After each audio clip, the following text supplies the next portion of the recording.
മുല്ലപ്പെരിയാർ പൂർണ്ണമായും നിറഞ്ഞു. അണക്കെട്ടിൽ ജലനിരപ്പ് 142 അടിയായി. കേരള തമിഴ്നാട് ഉദ്യോഗസ്ഥർ പരിശോധന നടത്തുകയാണ്. വരുന്ന മണിക്കൂറുകളിൽ അതിശക്തമായ കാറ്റിനും മഴയ്ക്കും സാധ്യതയുണ്ടെന്നാണ് നമുക്ക് മുന്നറിയിപ്പ് കിട്ടിയിരിക്കുന്നത്.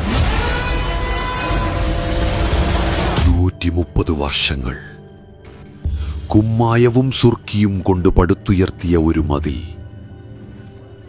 അതിനു പിന്നിൽ അലറിയാർക്കുന്ന കോടിക്കണക്കിന് ലിറ്റർ വെള്ളം. കേരളത്തിന്റെ തലയ്ക്ക് മുകളിൽ തൂങ്ങിക്കിടക്കുന്ന വാൾ മുല്ലപ്പെരിയാർ. അതൊരണക്കെട്ടല്ല, കാത്തിരിക്കുന്ന ഒരു ജലബോംബാണ്. ആ രാത്രി മുല്ലപ്പെരിയാറിന്റെ ക്ഷമ നശിച്ചാൽ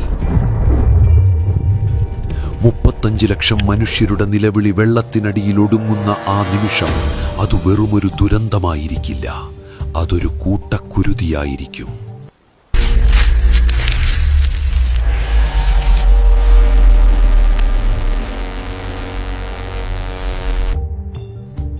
രാത്രിയുടെ ഏകാന്തതയിൽ ഒരു വെടിയുണ്ട പോലെ, അല്ല, ഒരാണവ സ്ഫോടനം പോലെ 15 TMC വെള്ളം കുതിച്ചുപായുന്നു. പെരിയാറിലെ മലയിടുക്കുകളിലൂടെ 50 അടി ഉയരത്തിൽ മരണത്തിന്റെ ഒരു മതിലായി വെള്ളം പാഞ്ഞെത്തുന്നു. വഴിയിലുള്ളതൊന്നും ബാക്കിയുണ്ടാകില്ല. 26 മിനിറ്റ് വള്ളക്കടവെന്ന പ്രദേശം ഭൂപടത്തിൽ നിന്ന് തന്നെ മാഞ്ഞു പോകുന്നു. രക്ഷപ്പെടാൻ ഒരവസരം പോലും ആർക്കും ലഭിക്കില്ല. ഉറക്കത്തിൽ തന്നെ മരണം അവരെ പുണരും. 30 മിനിറ്റുകൾക്ക് ശേഷം വണ്ടിപ്പെരിയാർ. കൂറ്റൻ മരങ്ങളും കെട്ടിടങ്ങളും ചീട്ടുകൊട്ടാരം പോലെ തകരുന്നു. High range ഒറ്റപ്പെടുന്നു.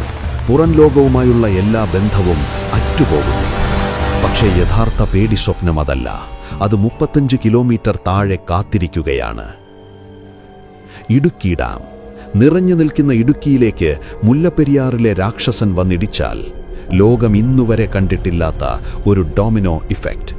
ഇടുക്കിയും തകർന്നാൽ പിന്നെ കേരളത്തിന്റെ പകുതി ഭാഗം അറബിക്കടലിലായിരിക്കും. പിന്നെ സംഭവിക്കുന്നത് ചരിത്രമല്ല, മറിച്ച് വർത്തമാനകാലത്തിന്റെ അന്ത്യമാണ്. 6 മണിക്കൂർ കൊച്ചി നഗരം വെള്ളത്തിനടിയിൽ. നെടുമ്പാശ്ശേരി വിമാനത്താവളത്തിൽ വിമാനങ്ങൾ കളിപ്പാട്ടങ്ങൾ പോലെ ഒഴുകി നടക്കും. ആലുവയും പറവൂരും കലൂരും എല്ലാം 10 അടി വെള്ളത്തിന് താഴെ. വൈദ്യുതിയില്ല, കുടിവെള്ളമില്ല, മൊബൈൽ റേഞ്ചില്ല. സഹായത്തിന് ആരുമെത്തില്ല. കാരണം സഹായിക്കാൻ ആരും ബാക്കിയുണ്ടാകില്ല. ഇൻഫോ പാർക്കും സ്മാർട്ട് സിറ്റിയും വല്ലാർപാടം ടെർമിനലും കേരളത്തിന്റെ സമ്പദ് വ്യവസ്ഥയുടെ ശവപ്പറമ്പാകും കൊച്ചി.